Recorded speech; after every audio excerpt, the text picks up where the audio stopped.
My wife looked me dead in the eye at the resort check-in desk in Sedona, Arizona, and said, "We didn't reserve a room for you, Maxwell." Not, "There was a mix-up." Not, "I'm so sorry, let me fix this." Just a flat, unapologetic statement, delivered in front of 6 of her friends, like I was a stranger who had wandered in off the desert highway asking for directions. And when her friends started laughing, actually laughing, one of them leaned over to another and said it loud enough for me to hear, "We only reserved rooms for the important people. The elites. Not everyone makes the cut." I stood there at that marble check-in counter in the lobby of the Enchantment Resort, surrounded by Red Rock Canyon walls and a sky that had turned the color of blood orange at sunset, and I felt something shift inside me. Not rage, not humiliation. Something colder than both of those things. I looked at Bridget, my wife of 9 years. The woman I had driven 4 hours from Phoenix. The woman whose luggage was already stacked on the bellhop's cart.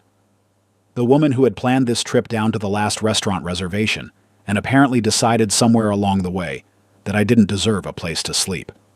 I smiled, very quietly, very calmly. "Then I'll leave," I said, and I picked up the one bag I had brought for myself, turned around, and walked straight out through those glass doors, back into the desert evening air. I want you to stay with me through this entire story, because what happened in the hours after I left that resort, after I stopped answering my phone, is something I still have trouble believing myself. But before we get there, I need to go back, because this moment at the Enchantment Resort didn't come from nowhere. It was the end of something that had been building for years, and if I'm going to tell you the truth, I have to tell you all of it. If this story is already pulling at something in your gut, I want to ask you to subscribe to this channel right now, hit the like button, and drop a comment below. Tell me if you've ever had a moment where the person who was supposed to have your back made you feel like a stranger. Your story matters, and this community is where we tell them. My name is Maxwell Garrett. I'm 43 years old. I run a mid-sized accounting firm in Scottsdale, Arizona, that I built from a single-room office with secondhand furniture to a practice with 11 employees and a client list that includes some of the most successful small business owners in the Valley. I'm not telling you that to brag. I'm telling you because I need you to understand that I knew how to work. I knew how to build things. I knew how to be steady and reliable and patient. What I didn't know, and what it took me 9 years to learn, was that some people will take a steady man's patience and mistake it for weakness. I met Bridget Calloway at a rooftop fundraiser for a Phoenix Children's Hospital when we were both 34. She was a marketing director for a luxury real estate firm, and she had one of those presences that fills a room without trying. The kind of woman who always seemed to be laughing at exactly the right moment, always dressed like the event was slightly below her level, always connected to someone important. She was charming in a way that felt genuine. That was the thing. It wasn't performance, at least not at first. She genuinely enjoyed people, enjoyed conversations, enjoyed the way social events could create opportunities. I admired that about her. I was the guy in the corner analyzing the catering budget in my head. She was the one making the room feel like the party had actually started. We dated for 2 years and got married in Tucson on a night in October when the desert air had finally cooled enough to breathe. Her wedding speech included the line, "Maxwell is the person who makes everything make sense." I saved that in my head for a long time, replayed it on hard days. The first 5 years were good. Not perfect, nobody's are, but genuinely good. We bought a house in the Arcadia neighborhood of Phoenix. We traveled. We built a life that from the outside looked like something both of us had worked hard for. But somewhere around year 6, something started shifting. I noticed it the way you notice a slow change in weather. Not a storm, but a pressure drop, a color change on the horizon. Bridget began spending more time with a group of women from her industry. High earners. Luxury brand women. Women who could spend $2,000 at dinner without blinking and consider it a reasonable Tuesday. Her closest friend in this group was a woman named Courtney Hale. Courtney was tall, permanently tan, with the kind of confidence that came from never having been told no, in a way that actually stuck. She was divorced, wealthy from a settlement with a venture capital husband, and she had an opinion about everything, including, as I would come to discover, about me.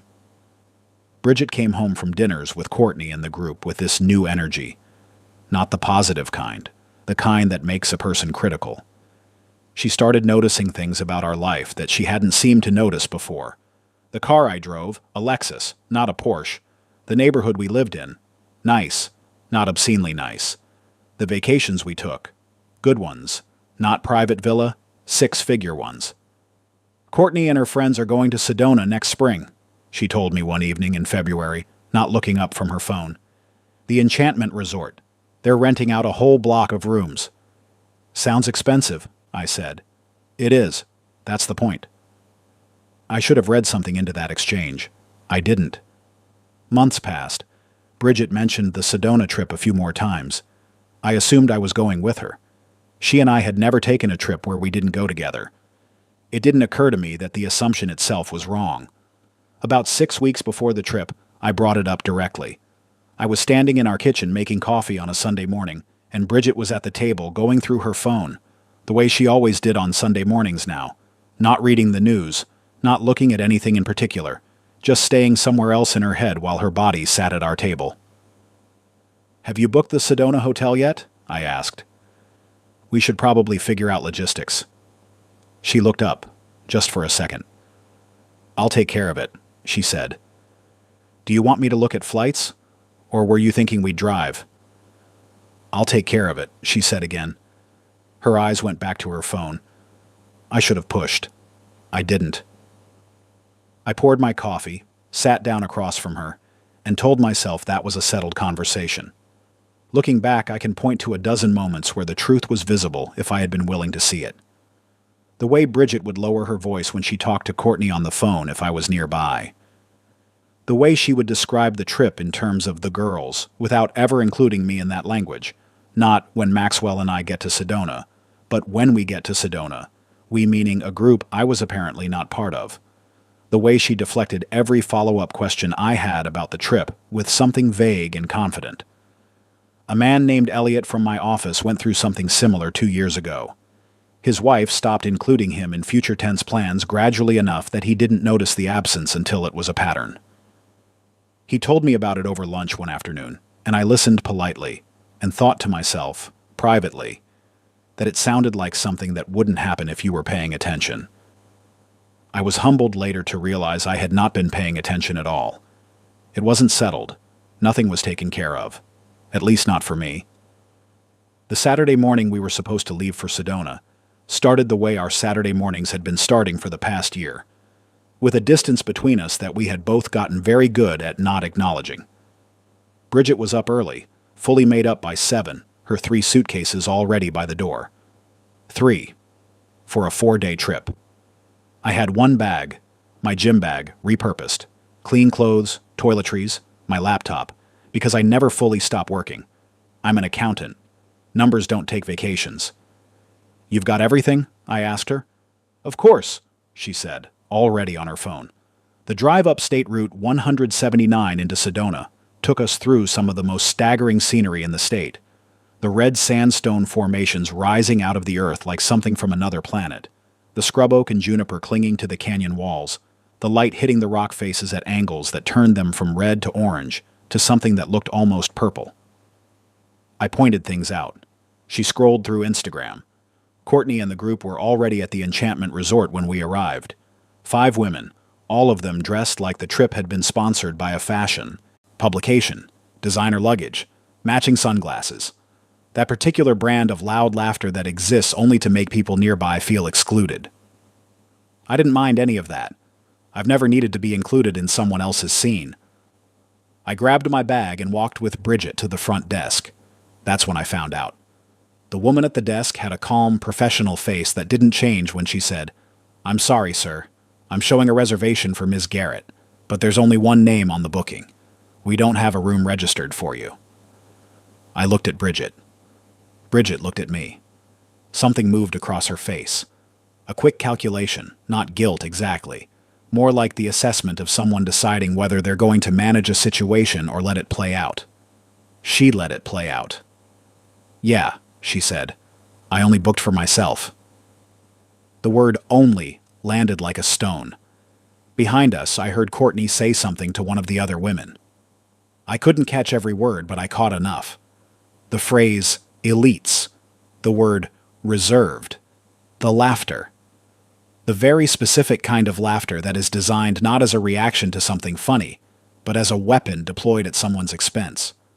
One of the women, a redhead named Paige who I'd met exactly once before at Bridget's birthday dinner and found exhausting, actually made eye contact with me when she laughed. That was deliberate. That kind of cruelty always is. I stood there for a moment. The desk clerk was very carefully studying her computer screen. The bellhop behind me had gone completely still. Everyone in the immediate area understood that something was happening. And here is the thing about moments like that. The ones where humiliation is offered to you on a plate and the expectation is that you'll take it. Eat it quietly. Say nothing. Let the laughter wash over you. Absorb it. Become smaller. The expectation was that I would scramble. Ask the desk clerk for solutions. Call other hotels. Apologize somehow for the inconvenience of my own existence. I have done things like that before. I am good at managing other people's chaos. It's part of what makes me good at my job. I can de-escalate. I can find solutions. I can be the calm in the room. But standing in that lobby with my one bag and Bridget's 3 suitcases and 5 women laughing behind me and a marble desk between me and a room that didn't have my name on it, I made a decision. I was done being the solution to other people's problems. "All right," I said to Bridget. My voice was level. "I'll leave you to it. Maxwell." "Have a good trip," I said, and I walked out. The drive back down through Oak Creek Canyon is one of the most beautiful drives in Arizona. Steep canyon walls closing in on either side, the creek running beside the road, the light coming through the trees in long golden columns. I barely saw any of it. My eyes were on the road and my mind was somewhere very quiet, the way a room gets quiet right after something loud has happened. My phone started ringing before I hit the first switchback. "Bridget." I let it go to voicemail. Then again. Then a third time. I pulled over at a turnout above the canyon and watched the missed calls accumulate. 5 from Bridget. 2 from an unknown number, probably Courtney, because of course Courtney would insert herself.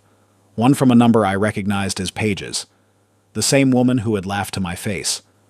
I turned the ringer off, tucked the phone into the glove compartment, pulled back onto the road, and kept driving south toward Phoenix. Here is what I want you to understand about that drive. I wasn't dramatic. I wasn't crying. I wasn't running on adrenaline or righteous anger or any of the things you might expect. I was very, very calm.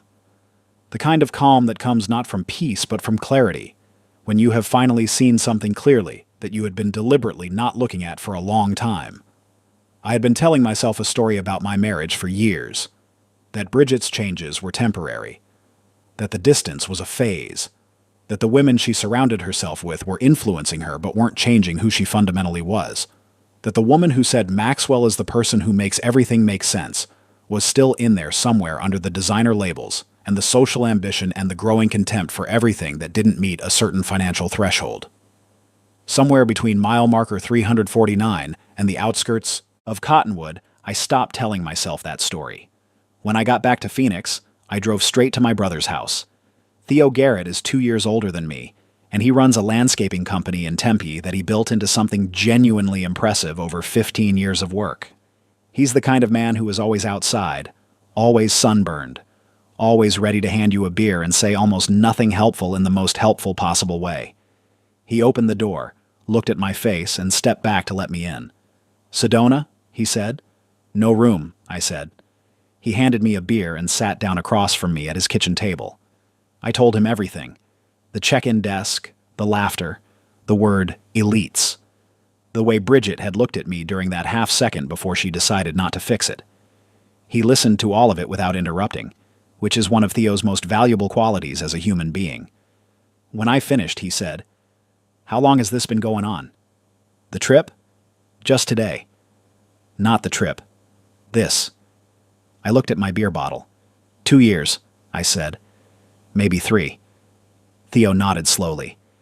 "And what are you going to do?" I didn't have an answer to that yet, but I was starting to form one. My phone, retrieved from the glove compartment, had 23 missed calls by the time I got to Theo's house. Bridget. Courtney's number 3 more times. Paige. 2 calls from a number I didn't recognize that turned out, when I finally listened to the voicemails, to be from a woman named Sandra, one of the other group members, who left a surprisingly earnest message saying she thought what happened was wrong, and she wanted me to know that. I noted that, filed it away. The first voicemail from Bridget was confused. Maxwell, where are you? Call me back. The second was slightly more urgent.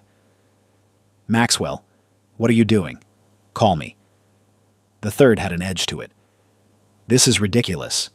You're being completely childish. Call me right now.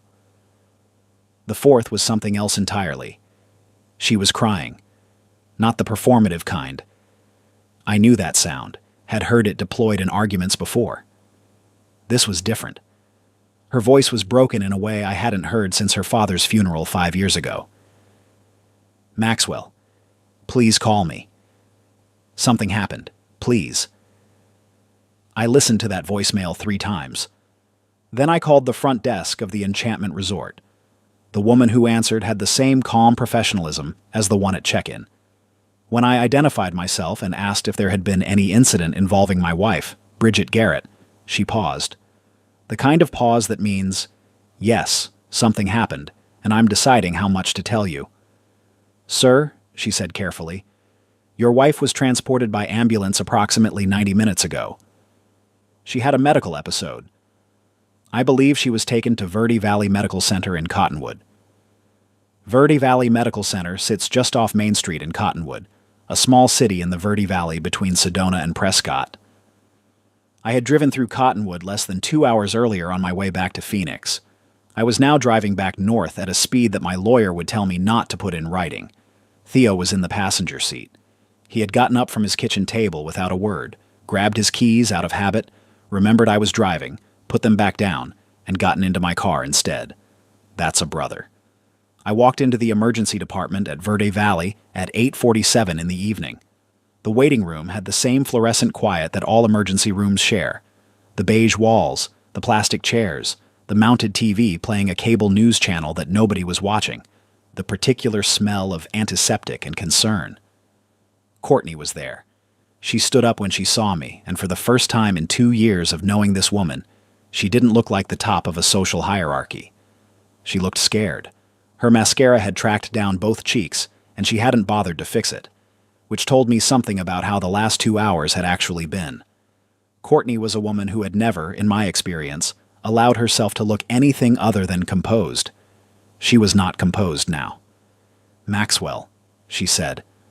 Thank God. What happened? I said. She collapsed, Courtney said. We were at dinner, at the resort restaurant. She went down. We thought she fainted, but she didn't come back up the way you come back up from fainting. She went gray and she didn't come back. They called 911. I looked around the waiting room. 4 of the 5 women from the trip were there. Paige was sitting in the back corner with her arms crossed over herself like she was cold. Sandra, the one who had left me the earnest voicemail, was standing near the water fountain, and when she saw me, she made a movement with her face that was almost a wince, recognition, relief, something harder to name. The 5th woman wasn't in the waiting room, and I found out later she had already driven back to Phoenix, unable to wait. Has anyone spoken to the doctor? I asked. They came out once, Courtney said. They said she was stable. They wouldn't tell us much because we're not family. No, I said. You're not. Paige looked up when I said that. I wasn't being cold when I said it. It was just the simple fact of the situation. But the weight of it in that moment wasn't lost on anyone in the room. A nurse appeared and led me back through the double doors. Bridget was in a room with white curtains and the quiet hum of medical equipment. She looked smaller than I had ever seen her. Not smaller physically. She was the same height, same person, but diminished in the way people get when their body has just reminded them forcefully who is actually in charge. She turned her head when I came in. For a long moment, neither of us spoke. You came back, she said finally. You called, I said. Her eyes filled. I didn't think you would. I pulled the chair closer to the bed and sat down. What did the doctor say? She told me. She had been experiencing what turned out to be an irregular heart rhythm, a condition called atrial fibrillation, which the cardiologist on call would later explain to us had likely been developing for some time without symptoms, until a combination of stress, dehydration from the desert heat, and alcohol at dinner had triggered an acute episode. Frightening, but manageable. She was stable. She would need monitoring, medication, some lifestyle adjustments. She was not in immediate danger, but she had been. For the 20 minutes between collapsing at the restaurant table and arriving at the hospital, she had been genuinely in danger. And the first person Courtney had tried to call, the one person they all knew had to be reached, was me, the husband who didn't have a room, the man they had laughed at 3 hours earlier. We were in that hospital room together for 6 hours. The cardiologist came. The attending physician came. A nurse came in at regular intervals to check her vitals and adjust things I couldn't name. Theo sat in the waiting room and texted me exactly once. "I'm here as long as you need." At some point around midnight, the room got quiet enough that Bridget and I had to actually talk to each other. "I'm sorry," she said, "for today." "Today was the visible part," I said. "The rest of it has been going on longer." She didn't argue with that, which told me she knew exactly what I meant. "Courtney convinced me," she said slowly, "that we were in different leagues, you and me, that I had outgrown this, that I needed to be around people who matched where I was going." "Where were you going?" She looked at the ceiling. "I don't know. Somewhere. I didn't even know where. Just somewhere that seemed more impressive, more important." She paused. "I told myself you wouldn't care, that you'd understand, that I'd absorb it," I said. "Yes." "Because I always do." She closed her eyes. "Yes." I sat with that for a while. Outside the room, the hospital went about its quiet, serious business of keeping people alive. "Maxwell," she said, "what happens now?" And that is the question, isn't it? The one that doesn't have a quick answer. The one that doesn't get resolved in a single conversation in a hospital room at midnight. I said what was true. "I don't know yet." Here is what I can tell you about the weeks that followed, because a story like this doesn't end at midnight in a cardiac ward. Life doesn't work that way. Bridget came home from the hospital with a prescription, a cardiology follow-up appointment, and, for the first time in what I realized had been years, a quietness about her that felt genuine rather than dismissive. Something had shaken loose in the way she looked at things. At me. At herself. Courtney called once, 2 days after we got home. Bridget let it go to voicemail. That was notable. I moved into the guest room, while we figured things out. Not dramatically. Not as punishment. Just practically. Because I needed space to think, and so did she. And an honest separation under the same roof was better than a false closeness that benefited neither of us. I called a therapist. Not a couples therapist yet. First my own. A man named Dr. Harrison, who had an office in downtown Scottsdale with a view of Camelback Mountain, and who had the useful quality of asking excellent questions and then waiting very patiently for real answers rather than comfortable ones. In our third session, he asked me something that I've been thinking about ever since. When did you decide that keeping the peace was more important than telling the truth? I didn't have a quick answer. I've been working on that answer for months now. The truth is, I knew. I knew things were wrong before they got to a resort lobby in Sedona. I knew when Bridget started coming home from Courtney's dinners with that new critical energy, and I chose to absorb it rather than address it.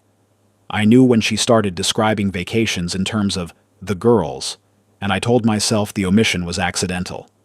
I knew when she said, "I'll take care of the reservation," and I let myself believe it because the alternative, actually asking, actually confirming, actually insisting on clarity, would have required a conversation I was tired of imagining having.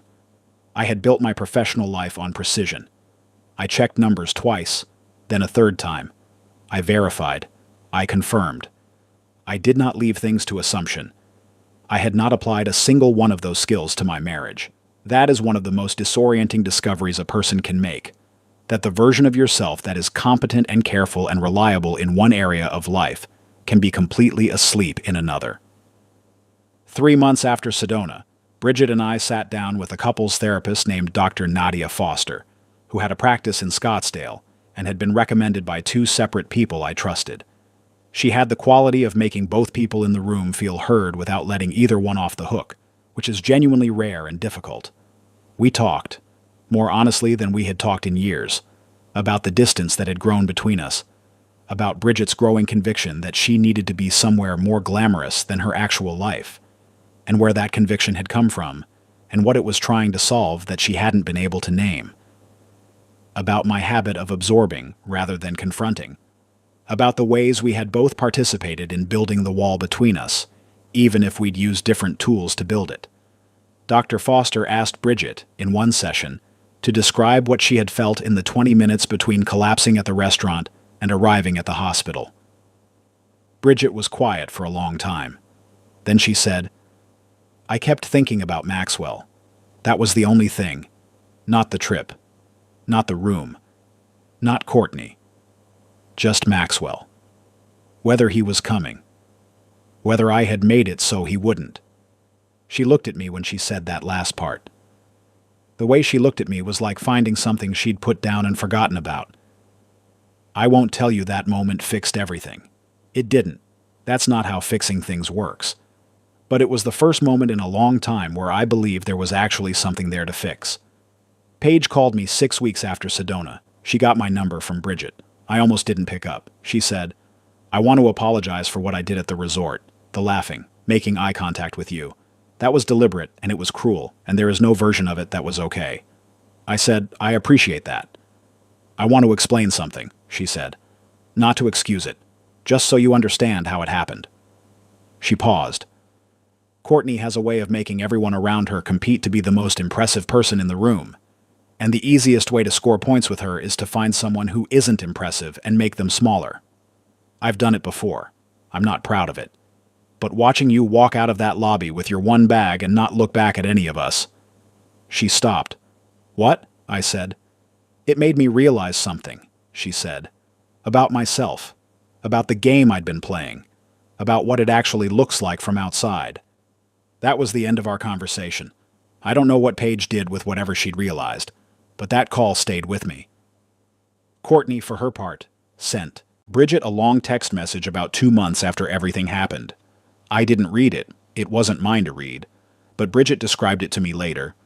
It was, according to her, an explanation of Courtney's philosophy about life and relationships, and what it meant to be ambitious, and how she had always thought Bridget deserved more than what she had, and that she hoped Bridget would make the choices that reflected who she really was. There was no apology in it anywhere. Bridget didn't respond. She showed me the text once, let me read it, then deleted it. "She genuinely believes she was helping me," Bridget said. "I know," I said. "That's the most frightening part." It is. There is a kind of friendship that masquerades as support, while it systematically teaches you to be dissatisfied with your life. A kind of social circle that presents itself as elevation, while actually training you to be contemptuous. Courtney was very good at that kind of influence. She probably still is. And somewhere there is probably another Bridget who is coming home from dinners with a new critical energy, and a husband who is absorbing it and telling himself it's just a phase. I'm telling you this story from the other side of it. We are still in it. Marriage is not a thing you fix and then put on a shelf. But we are in it differently now. More honest. More uncomfortable in the productive way that honesty creates discomfort. More aware of the things we had both been choosing not to see. The Enchantment Resort, ironically, is a genuinely beautiful place. I've looked at pictures of it since. The red rock formations, the canyon views, the hiking trails winding through the desert at dawn. Someday, I want to actually see it. Go back to Sedona, check in under both our names, and look at the landscape we drove through that evening without either of us really seeing it. But that's the future. What I have right now is the present, which has turned out to be more honest and more complicated and more mine than any version of life I was living before I walked out of that lobby. Here is the thing about the moment when someone tells you there is no room for you. Sometimes it is the beginning of the end of something. And sometimes, not always, not easily, not without a lot of work, It is the moment a different story starts. I walked out of the Enchantment Resort with one bag and a phone that was about to start ringing. I drove south through Oak Creek Canyon while the calls piled up in the glove compartment.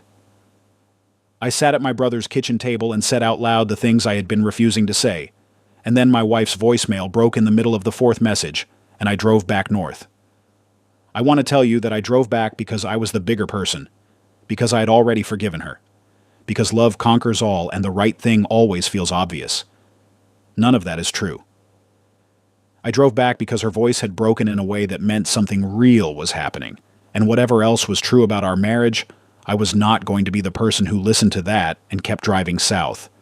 That's the whole story. Messy and unfinished and still in progress, which is the only honest way to tell it. My name is Maxwell Garrett. My wife didn't book me a room. Her friends laughed. I walked out. Hours later, something happened that none of us saw coming, and it changed the angle of everything. I'm still here. We're still here.